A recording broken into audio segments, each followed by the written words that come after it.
Good afternoon. Welcome to the panel on the Next Generation Buildings. My name is Kyle Bragg. I'm president of SEIU 33J, and I'm pleased to be chairing this panel this afternoon with three very fantastic speakers. The topic of this panel is very near and dear to our union. 33J is the largest property service union in the country. We have 175,000 members across 11 states and on the East Coast, and including Washington, D.C. Our members, including commercial janitors, residential building workers, play a major role in the health and efficiency of the buildings that they work in. Beyond their jobs, the vast majority of our members live in major cities where buildings have a big impact on the quality of air that they breathe and the health of their families. We're proud of the track record we have as a union on climate change. Our training funds offer industry-leading green building skill classes, and we've also used our voice and mobilized our members in support of action on climate change. Before I introduce our panelists, I thought it would be helpful to frame the discussion by setting out how important it is that we pay attention to the future of the buildings. I will briefly do that, and then I will also give some brief background into what's been happening here in New York, as our city presents an important example of policymaking in this area. Across the country, commercial and residential buildings by themselves can contribute over 27% of all greenhouse gas emissions. If you consider just CO2 emissions, it's over 34%. To help put this in perspective, if they were their own country, only our homes and workplaces in the US would come in sixth on the list of global emitters of by nation, comfortably beating out the entire emissions of countries like Brazil, Japan, Germany, and Canada. So when you think about leading on climate change, the impact we can have here in the US and by those of us with a stake in building sector, it's really just enormous. At the same time as it is critical to our long-term climate future, transforming our buildings can play a vital role in the green recovery from the current economic crisis. If done right, building retrofits and energy upgrades can put people to work quickly, can support good jobs and careers, and will earn a return for building and homeowners in the form of reduced energy costs. We need to push retrofit investments forward and make sure we're creating good jobs and careers with those investments. We can make the 2020s a decade where we transform our buildings. To take a quick detour to New York, last year was a big one for climate policy. At the state level, we saw one of the country's most ambitious climate laws passed, which includes the goal of reaching net zero emissions by 2050, and which will ensure disadvantaged communities receive significant investment in the process. And the city passed a law aimed at significantly reducing emissions from its building stock. Under the law, buildings over 25,000 square feet will be subject to emissions limited calculated on the basis of a building's size and its use type. Buildings can bring their emissions into compliance with their cap through a variety of ways, including retrofits that improve efficiency, but if they exceed their annual emissions limit, they'll face penalties in the form of fines from the city. How the state and city laws are implemented is important to 32BJ. Buildings in New York City account for more than 2/3 of city emissions, so bringing them down is a big piece of the puzzle of meeting the climate goals set by the city and the state. To do this, we need to see the laws operate in a way that is effective on the ground and actually leads to buildings making investments and changing their energy use practices.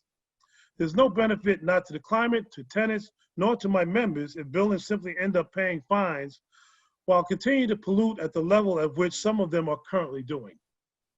So with that said, let's get to our panel to discuss how we tackle these big questions.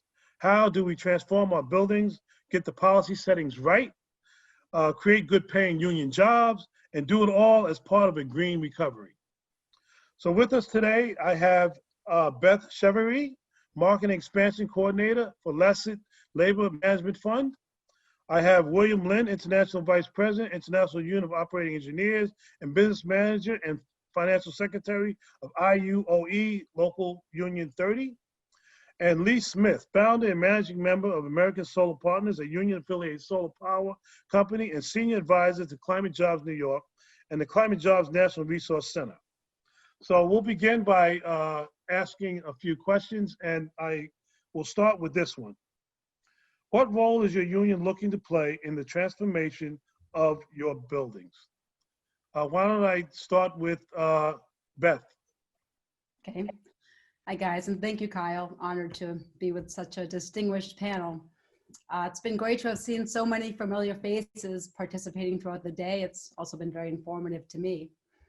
Just want to kind of start out by telling you a little bit about the Laborers Union, since we represent over 40,000 members in the construction industry across New York State. In the city, we have several large locals that work in all phases of construction, including the mason tenders, who have a large presence in buildings.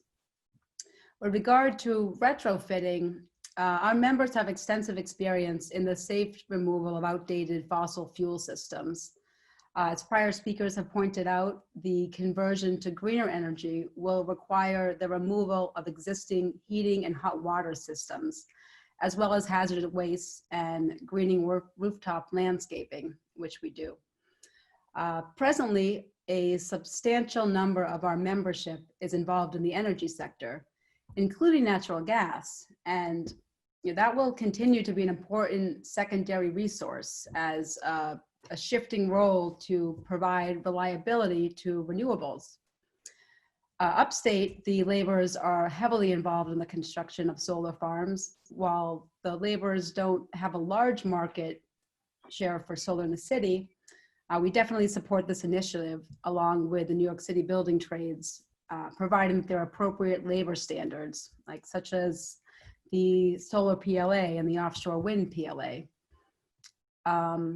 Referring to 2030, I think since our membership skills are transferable, I'd like to see even more opportunity for our members in climate jobs.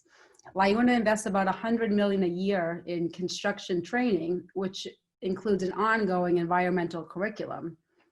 And the conversion of New York City's building stock was passed really without any idea that we would be in the middle of this pandemic. So now that COVID is here, I think if done properly, the estimated 140,000 jobs that retrofitting New York City buildings anticipates could provide the stimulus to the city's economy by putting people back to work in quality union jobs. Thank you. I'd like to throw that question now to William Lynn. Thank you, Kyle. And again, I want to thank Climate Jobs for inviting me to be part of this distinguished panel. It is an honor for me and for the operating engineers as a whole. For those of you not familiar with us, the operating engineers represent over 400,000 workers throughout the United States and Canada, and I'm very proud to serve as an international vice president under Jimmy Callahan's leadership as the general president. And Mr. Callahan is not a climate denier. And when you think of the operating engineers, you wouldn't necessarily think that, because we are heavily involved in the energy business right now, with the vast majority of our work being in that field. The membership that I represent work very closely with the building trades, such as Beth's group, and very closely in the majority of our job sites with your group at 13BJ, Kyle. And we're there. We're on the ground floor, in the boiler rooms, in the chiller rooms, in the HVAC departments. So we're already taking part in many retrofits throughout the city of New York. Proud to say that for the most part, the city has jumped on board with new retrofits for a couple of years now, with some of the job sites already having our membership heavily involved with that work on the ground floor. But as Beth had said, there's still so much more to do. And I'm afraid with the pandemic taking place, it set us back quite a bit. Some of the time limits have already started. 2025 is when the city's own buildings are supposed to be down to 40% of the emissions. And we lost 6 months worth of work. And we need to get people on board. And when I say people, I say the politicians, the building owners, the facility supervisors, the unions, and the workers, and say now might be the time when the building in the city is not as bustling as it normally would be, that maybe we can get inside and do that work. And do that retrofitting that needs to be done. So again, instead of waiting for a vaccine that may or may not come within the next year or so, maybe safely have those workers start retrofitting buildings. And when you say retrofit, it's not a huge expense on some of the things that we can do to save efficiency at the job sites. Insulating pipes that have long been neglected. There's so many different other aspects of the different job sites, steam traps that could be tightened up. There's just so, again, I'm not going to go into minutia of the work that could be done, but there is an endless list of potential targets that we could do during this time rather than just wait it out. So again, I think that we should get everyone on board and start the ball rolling right away. Again, we're losing time as every single day as the clock ticks towards 2025 and 2030. Thank you, William. Before I go to the next panelist, I just want to remind our participants here today that we will be monitoring the chat for questions that you might want to ask this esteemed panel. So now I'll throw that to you, Lee. Okay, thanks, Kyle. So my company, American Solar Partners, has been installing solar power systems on small and large buildings and homes. We've installed solar on many union halls. And solar does lend itself to the retrofit process because it's a way to put the energy source close to the use. Mm-hmm. So it's distributed. So every building uses energy, and every building creates emissions. And while solar doesn't fit in all buildings, you know, sometimes the footprint is too small, it can play a role. Energy efficiency can play a role in almost all instances. Because the sad fact is, real estate owners, like city governments, underinvest in the maintenance of their buildings. They like to defer investment, they like to wait, they like to ignore it, and then when a mandate comes along, they like to resist it. Mm-hmm. Now, in New York City, the city council, with the support of many unions and the advice of many unions, did step up and pass a very far-reaching law, which I think is going to create a lot of opportunity, but it's also going to create a lot of challenges. And initially, the problem will be coming up with the financing, because we're going to hear from building owners, and I think that there's probably some truth to it, given the way the pandemic has impacted our economy, they're not exactly flush with cash. Mm-hmm.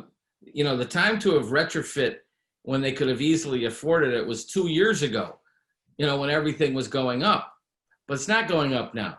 So they're not going to have the resources to easily do this. So that means that the government, along with the unions who stand to do this and who are needed to do this work, are going to have to come up with a financing solution.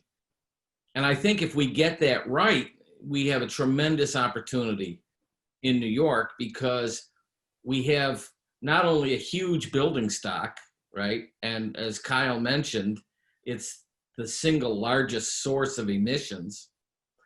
We also have a high cost of energy. Mm-hmm. So ironically, Con Ed has been burdening us with very high utility costs for a long time.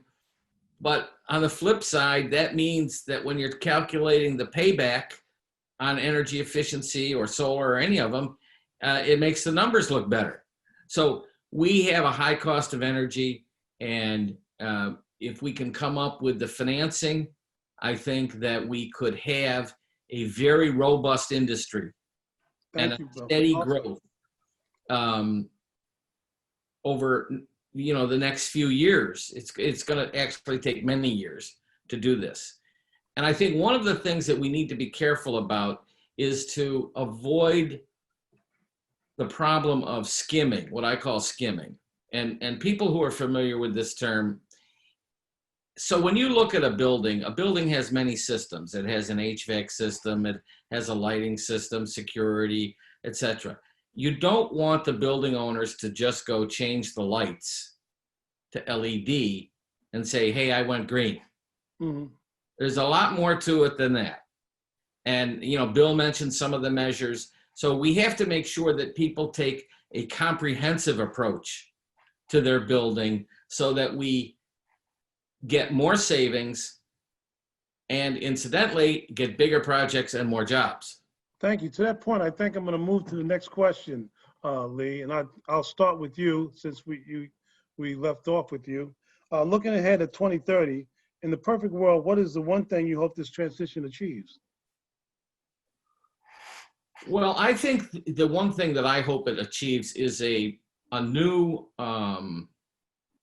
consciousness or understanding on the part of building owners, large or small, public or private, that investing in the right systems and making their building energy efficient, reducing their greenhouse emissions is in their interest financially, and it's in the interest of the community, and it's not only an opportunity, but it's a duty. And if we have the consciousness so that people realize this is something I should do, I think the whole process will go much smoother than if we're trying to hammer everybody with fines and penalties, which I think in the long run is going to lead to a lot of, it'll make it go slower, it'll lead to resistance.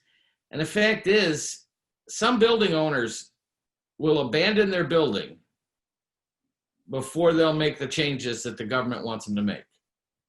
And, you know, we've seen that in other areas, in life safety and things like that. So we need, I hope by 2030, we've developed enough examples, and people have had enough positive experience that they see this as a good thing, that they should voluntarily want to support and be leaders in doing this, and not simply someone that the government has to force or fine or whatever. It has to become an accepted idea that we should do this. Agreed. Thank you. So let me go to you, Bill. Do I need to restate the question? You got it. I've got the question, and in hearing Lee's response, I think you and I both can agree, Kyle, to get a building owner to invest a dime into building sometimes is a tough call. But you know, there's so much to happen by 2030. When you look at the numbers, you see this huge mountain in front of you.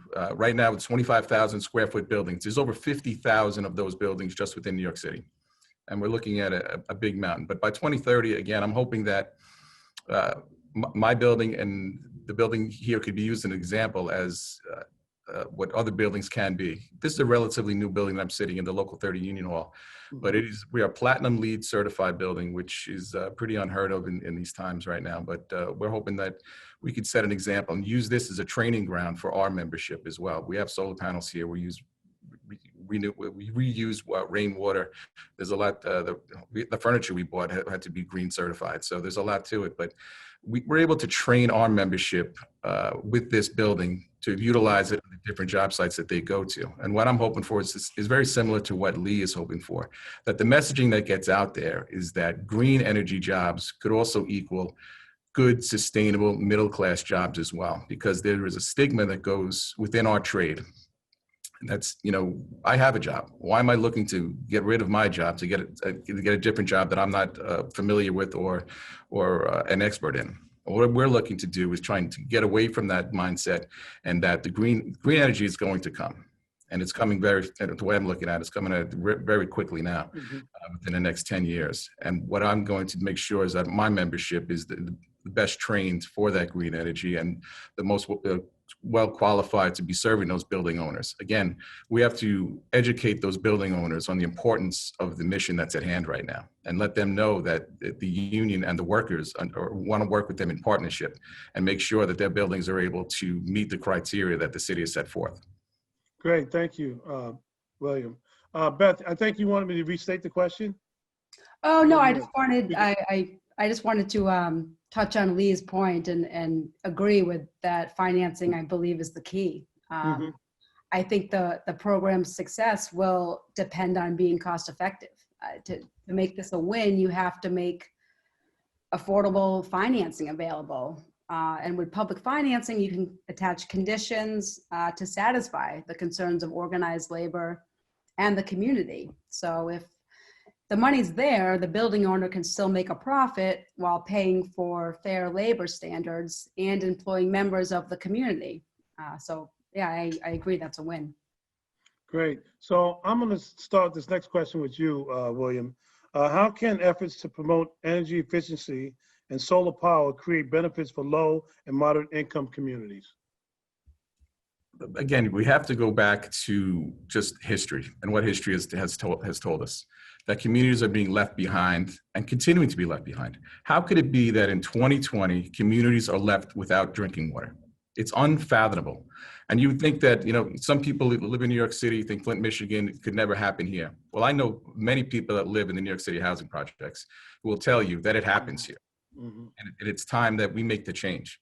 And we can't wait anymore. These communities are part of our fabric. And whether it's said or unsaid, they've been left behind for decades, and it has to stop. And what we've been doing as an organization, and I can only speak for myself, we're going to the communities. We're not waiting for the communities to come to us. We've started job fairs within those communities.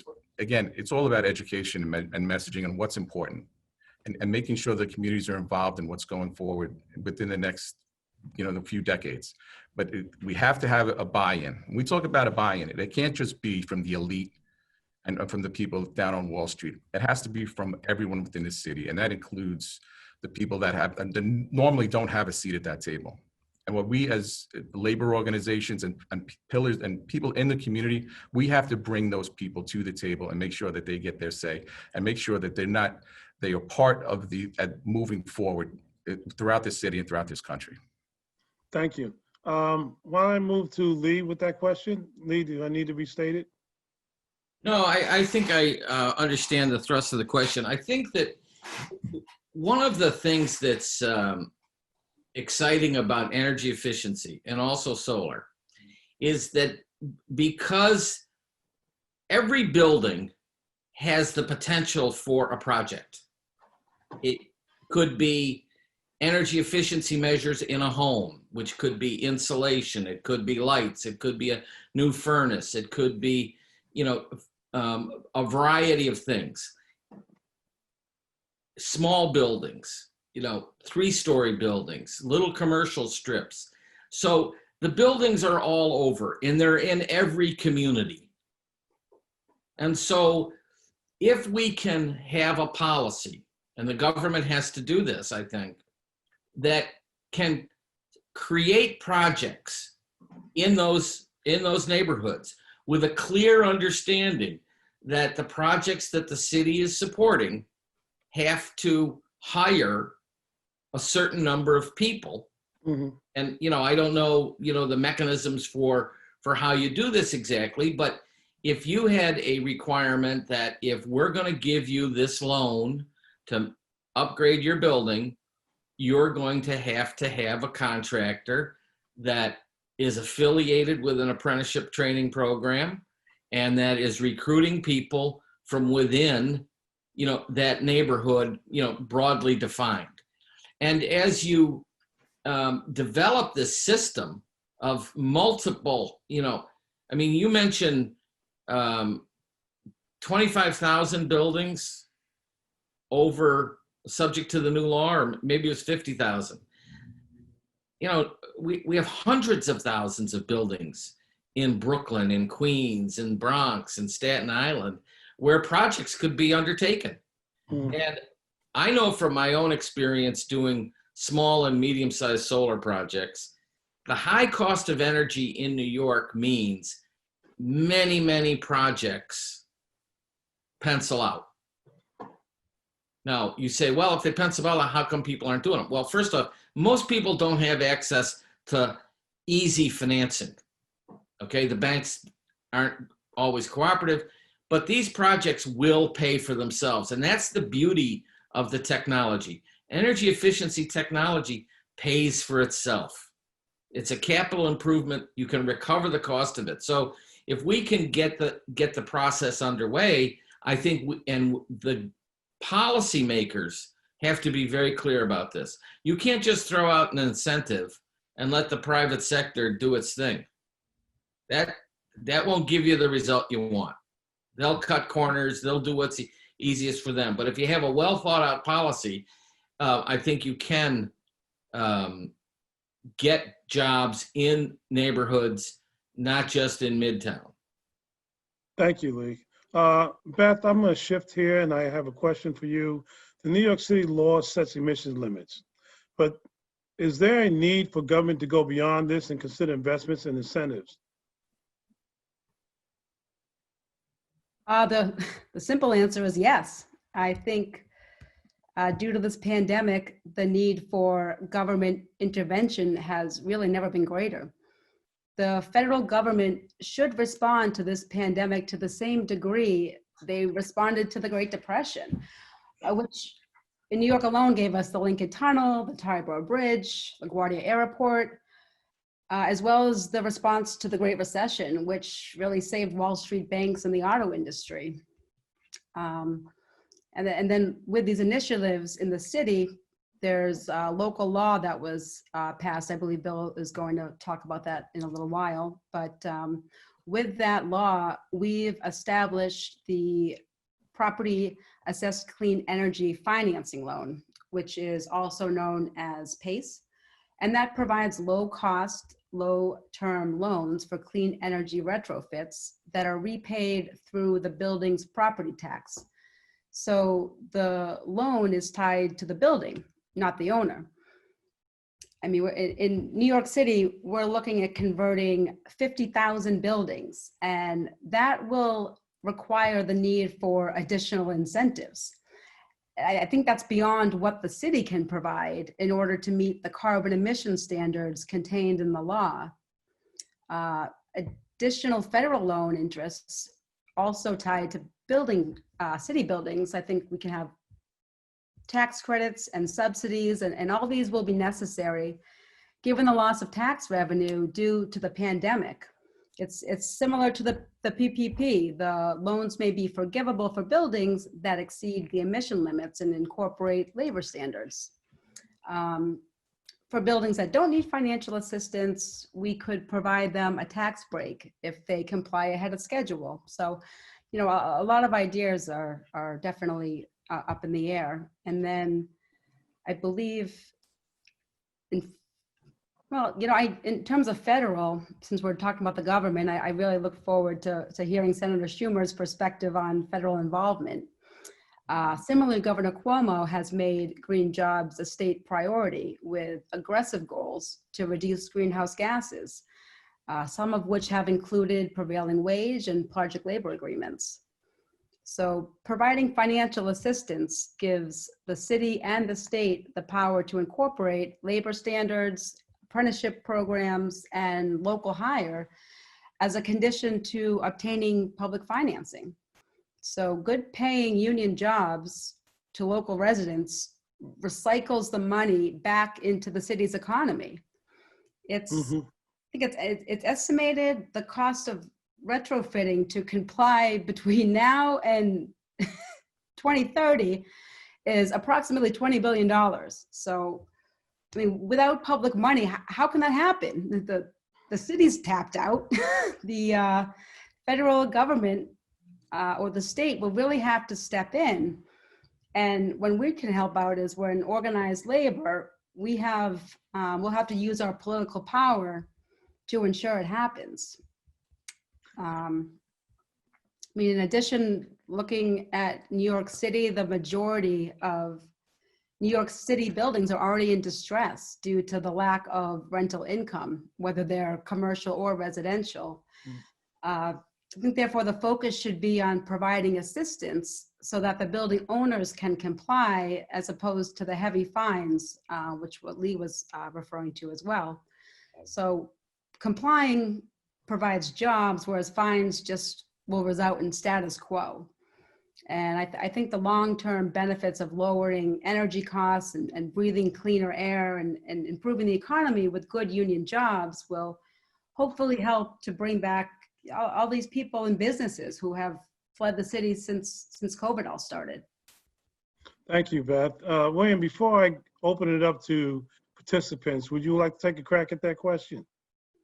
Again, I agree with everything Beth was saying. The money has to be there, and I'm a little concerned right now between the relationship between our state, and for those of you who are outside of the New York area, our state and the federal government right now is probably the worst it's ever been. So again, I have a lot of concern about that. But as we go forward, we also have to, when we put out there, and as labor organizations, and we enlist the politicians to help us with some of these projects. Not necessarily within the New York City boundary, but outside of New York City, there's many times where labor organizations go to bat and fight to have these companies come in and do the work. They'll bring in outside of the community, a labor force to do the work. So again, as we go forward, we work with politicians to set policy. We have to make sure that the labor force is local labor and within its own communities that they build from or they pull from. Because many times in the past, particularly with the building trades outside of the New York City area, we've gotten burned in the past where they have bids, they have the RFP go out, the bidder wins, and then decides to use an outside labor force, which in this case, would just not be acceptable. Great, thank you. Aaron, I'm going to ask you if we have any questions from our participants out there. We do. We've got a few, and please, folks, keep them coming through. So the first one is, what will be the training requirements to make this transition possible, and how are unions positioned to deliver them? Who would like to start? I can take a stab at that. Great. The unions are positioned through their apprenticeship programs to provide the proper training for this transition. Community residents enter the programs unskilled, and after 4 years of apprenticeship, graduates as a journeyman with the skills that go beyond just solar and wind, and they will allow them to live the middle-class life and have a career. Anyone else want to take a stab at it? Well, one point I would make about the training, the technology keeps changing. Mm-hmm. It gets more complicated. And there's a need for continuous upgrades in skills. And I'm sure Bill and Beth, Stole my answer. think about this all the time. But this generation of controls is going to be obsolete in 3 years. In a few years, you're going to have artificial intelligence running a lot of systems. So the continuous training is going to be a feature, I think, of this transition. And that's where a program where the beauty of an apprenticeship training program is that it represents a continuous investment in training. And that's what we're going to need, because the technology will keep changing and keep improving. Yeah, our training fund tries to stay ahead of that curve as well. Bill, what you want to jump in there? And again, I was just, concur with both of you in that the stationary engineering field is ever evolving, and it's always trying to stay ahead of the curve and getting in the newest technology. And I know our training department, as well as yours, Kyle, if there's new platforms to be trained upon, we bring it to our apprentices first, bring it to our skill improvement classes, and make sure that our members are at the forefront of that new technology. And we'll continue to do that with the renewable energies and the green energy. Great. Aaron, we have another question? We do.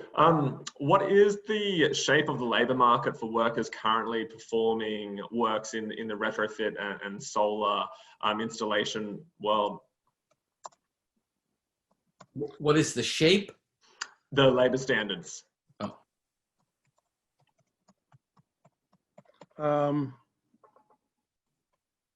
Anyone? Well, I can talk about the solar industry, okay? Why don't you do that? So as far as labor standards go in the solar industry, since much in the private sector, any private work, the only labor standard they have is the minimum wage. And their general strategy is to use as much cheap labor as possible. And they don't invest in training. And they have the attitude that's typical of non-union contractors. That's the way they operate. They They poach trained people from the rest of the marketplace, so they have some skilled people on their jobs, and then they try to use as many unskilled people as possible. So until we have either a higher minimum wage or a wage board or something that addresses these, and I'm sure it's the same is probably true in energy efficiency. There is not a commitment by the private sector, except among the largest companies, to higher standards and wages, unless they're forced to. That's my impression.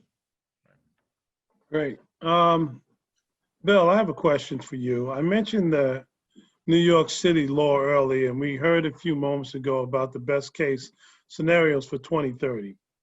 From your perspective, are there any key pieces that still need to be put into place to ensure we get there? I kind of touched on this earlier. Again, it goes back to me, to just the messaging. Again, when the message that's out there with green energy is that people are going to lose their jobs. And, you know, instead of worrying about the headlines that are around them, I mean, literally around them, we talked about drinking water issues, the wildfires out in California. You can actually see the redness from my face as the sun's setting down on the window here. But the devastating effects on our coastal communities with the hurricanes, people are just not associating those with climate change. And we need to get the message out. You know, they're focused on cows in the Midwest, you know, making jokes rather than real life scenarios that are endangering lives. Mm-hmm. And again, as we go forward and as we get closer to 2030, we need to get the messaging out that we need to start focusing in on getting this done as safely and efficiently as possible. And again, with the pandemic has set us back. Again, and we talked about it, but we need to get the politicians on board. And again, talk about funding, get these projects off the ground. Again, investing in our own communities to make sure that we're pulling from the local talent pool.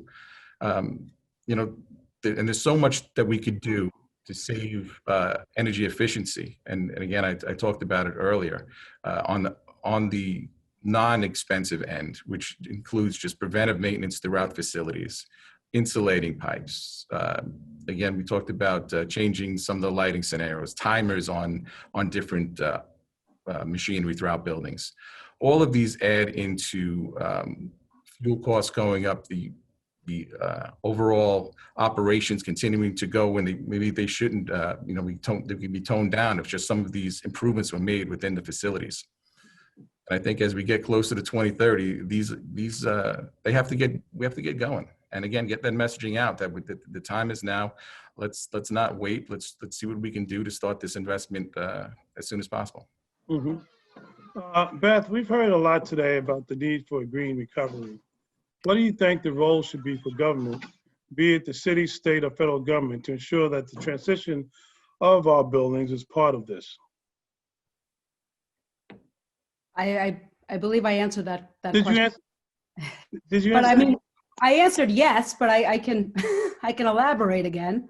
But I can also expand on perhaps, you know, Bill's last comment with the 50,000 retrofits that are going to have to be completed by 2030. And I think this deadline, with COVID, I'm concerned that if the deadline gets pushed back, right, with 2024, they're going to be starting to have fines. And I think that this will delay economic recovery and New York jobs. I mean, New York needs jobs. The city alone, the unemployment is currently at 16%, which is double the national average. So the time to act is now. And as speakers have pointed out before, you know, as buildings become more energy efficient, the household energy cost, particularly for working families, could be more substantially reduced. So we really have to find a way to make this happen. Great. So I think this is a question I was interested in. What are the standards like for the workers already performing retrofits and other energy upgrades? Maybe Lee, do you have a sense for that? Well, I think in the energy efficiency area, there's kind of a high end and a low end in the sense that there are a lot of instances where people are installing new controls and digital devices to control the air conditioning and the heating and things like that. And that's a product that people like Honeywell and Johnson Controls that they're pushing. And that kind of work is almost engineers work, or you need engineering experience, and it's quite complex. And there's that kind of work. And then on the other side, there's a lot of basic physical labor involved in pulling out the old systems that have to be replaced, because that's part of the upgrade. If you're not going to tear the building down, and I'm not advocating demolition of buildings, you're going to have to pull out some of the old systems, and there's that involves a lot of physical labor, takes a lot of hours, and I think that that's going to be a pretty constant source of demand. And just one other point I would make about this 2030 deadline and our current situation and what Beth is talking about. Interest rates are at historic lows. I mean, we're almost at 0% interest. You can get a mortgage at 2.25% on your house. It's just really quite unbelievable. So now would be a perfect time for the government to float the long-term bonds that we need to start financing this work, because the borrowing costs have never been lower. And so it makes it much more practical. And I think that building owners are not going to have the wherewithal, but if the city and state came in with the long-term funding, the mortgages, and I don't know, it'll take a lot of figuring out how to do it. You could finance this work very inexpensively today. Now, a few years from now, interest rates may be higher. So now is the time to do it. The city should, come up with a few $1 billion to start the program, so that building owners know, if I want to do this, there's a source of capital available. The city. I think, I was going to ask this next question. I think part of it has been kind of incorporated in some of the answers that we've heard already, but I'm going to throw it out there anyway. So are building owners on board with this transition, and what can be done to build the broadest possible support across the industry? I can answer some of that. I believe that new building owners are 100% on board. It's the building owners that have owned properties for years that are looking at these tough financial times and trying to come up with ways to make the investment in these buildings, to do the retrofits that are necessary. And I think that's the issue. We're talking about the city of New York, where these buildings some of them are over 100 years old, that are working a certain way for a number of years, and then trying to, again, as Lee said, we'll have to rip out the whole guts of the operation, so to speak, and replace it with all new technology. So again, it's a tough time for the building owners for older buildings without some kind of financial support. So, I go ahead, jump in, Beth. Yes, please. I just wanted to say that I agree that that's really the only way to make sure building owners are on board with this transition, is to have the public financing that we have already talked about. It's very, very difficult to have an owner of a distressed building find additional money to complete upgrades, and then if not, maybe forced to pay fines instead. So the resources from city, state, or federal government would really need to be required. So I guess that goes to the incentive, right? What I'm hearing is, absent some additional funding financing to do this retrofitting, these employers just not incentivized to do it. And so if that doesn't happen, what's the outcome, right? What happens? You know, with the laws in place, what do they do? Where do they go? Well, I think you could argue that one of the shortcomings of the laws that the city council passed was they didn't think through the financing and how they were going to make it. You know, it's easy to say you got to get to this number by 2024, or you know, we're going to start to fine you. Well, I can write a law that has all kinds of fines in it, but that's not realistic, particularly today. So I think that they need to go back to the drawing board in the city council. This is just my opinion. I'm not speaking for anybody at Climate Jobs New York, but I think the city council should really think about, and the next mayor should think about how they're going to help building owners finance this stuff. And also, what strings are they going to attach to the money? Because I think they'll be in a position to do that. And that will help us get some of the additional benefits that are available in terms of employment and quality of jobs and the location of the jobs. But it's in the education field, they have this, and healthcare, they have this thing called unfunded mandates, where in Albany they pass a law that says you got to do this, this, and this, the mandate, and they don't give you any money to do it. And school districts hate it, hospitals hate it, and I think if we can, we're going to have an unfunded mandate unless we come up with a financing mechanism to take away any excuse building owners have for not doing this work. I think that's. So what I'm hearing is particularly egregious in this moment that we're in, and not. I assume that other markets have to be fairly similar to New York, where the New York City commercial market is below 10% occupancy right now.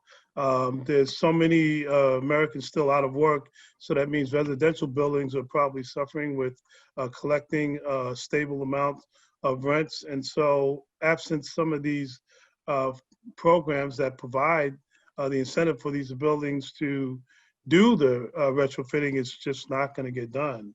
Or what happens, they get fined, and that doesn't move the needle in our work to achieve climate justice, right? Let me just open it up for some thoughts that you might have in what we talked about today in our industry. Any things that we haven't touched on that you'd like to elaborate on? Beth? Yeah, sure. I'll go ahead. I mean, just from listening to a lot of the prior panel discussions, we talked a lot about diversity, and I think it's necessary to make it a win for the unions, the building owners, and the community. I agree that there's a major disconnect between organized labor and elected officials regarding our efforts to improve diversity. Across the trades, there's outreach to local communities in distressed areas to bring disadvantaged residents into the middle class, and that's through union membership. Mm-hmm. The laborers have had a long history working with community groups in the city to recruit local residents and underrepresented groups, such as women, minorities, veterans, to work on projects within their neighborhood as apprentices and journeymen. Even, for example, the membership of Local 79, one of the largest locals in the International, is over 65% minority. And moreover, with this regard to apprenticeship recruitment, 85% of apprenticeship graduates are minorities and 15% are women. So I think organized labor is really the path to the middle class, and without participation in the green economy, there's just going to continue to be low-end, non-sustainable jobs. Thank you. Bill, did you want to jump in? No, I think Beth hit it right on the head. Okay. I think we have another question from one of our participants. Aaron, could you relay that? We do, and this is something that Beth touched on briefly in her earlier comments. What about PACE financing as a possible mechanism to help buildings? Yeah, I mean, that's really what the city established through local law 97. And we need that. We need low cost, long-term loans for clean energy retrofits. They need to be repaid through the building's property tax, mainly so that the loan isn't tied to the building. The loan is tied to the building, not the owner. So, you know, if the money stays with the building, the owner can't just take off and have the PACE loan. Yeah, I have one comment about PACE financing. So I've done PACE financing for solar projects. The city passed the law. The implementation has been painfully slow. I mean, they still don't have it up and running. Second, the way PACE financing has evolved, the cost of capital is too high. You're getting banks are providing the funding for the PACE loans. They're repaid through property taxes, but the interest rates are in the 5.5%, 6.5%, 7.5% range. Well, that's ridiculous. You know, the 10-year treasury is less than 1%. And if you're paying it off with property taxes, you have little risk because property taxes get paid and they have priority. So we need to find a way to use PACE financing, but to improve it so that we really are getting more low-cost financing. That's one of the shortcomings I see with the current PACE financing program. They haven't figured out how to bring the cost of capital down. They've got it's a nice repayment mechanism. Makes a lot of sense because it doesn't require the building owner's creditworthiness to be evaluated because it's really all about the quality of the building and the property taxes. So it's a good concept. They just need to make the money cheaper. Great. So we're about at 3 minutes before we have to conclude. So I think we have time for another question from our participants. Aaron, do we have one more? We do. Are there efforts to unionize solar in New York? And are there labor peace agreements in contracts? And are there prevailing wage provisions? Well, there have been some efforts to organize solar workers. And there is some amount of solar work being done under prevailing wage laws and the city PLA. So the city has a big capital program, right? Spending several $1 billion on capital improvements. They just recently started working to incorporate the solar work into the PLA. So I think there's some efforts underway, but it's going to take more effort on the part of unions, and I think more effort on the part of contractors. Bill? And again, what we need to do is get more projects in the area so the unions can do their job and organize them. Again, what we have to do is open up those jobs to have the unions to get that dialogue going to organize. Agreed. Beth? Yeah, I agree. I mean, we do work in solar in the city now, but we can always be doing more. And you know, we need to ensure that the jobs in energy efficiency, especially solar, will go to people in communities where they are needed in New York, and have labor standards such as project labor agreements with direct entry into apprenticeship programs. And this will ensure community involvement that will extend even beyond energy upgrades. So they'll have careers, not just jobs. Great.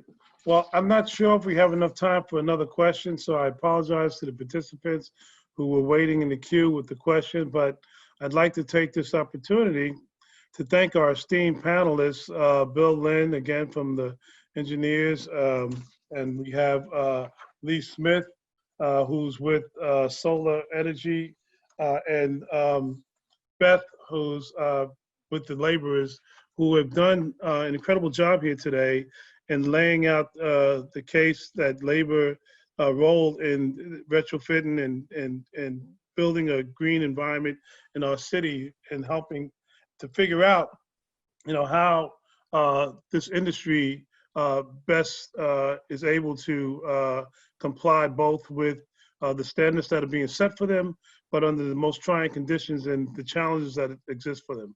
So again, I want to thank you all for joining us today, and thank you to our esteemed panelists for their time and their knowledge. Thank you. Thank you. Okay, thanks, Cal. Thank you. Bye-bye, everybody.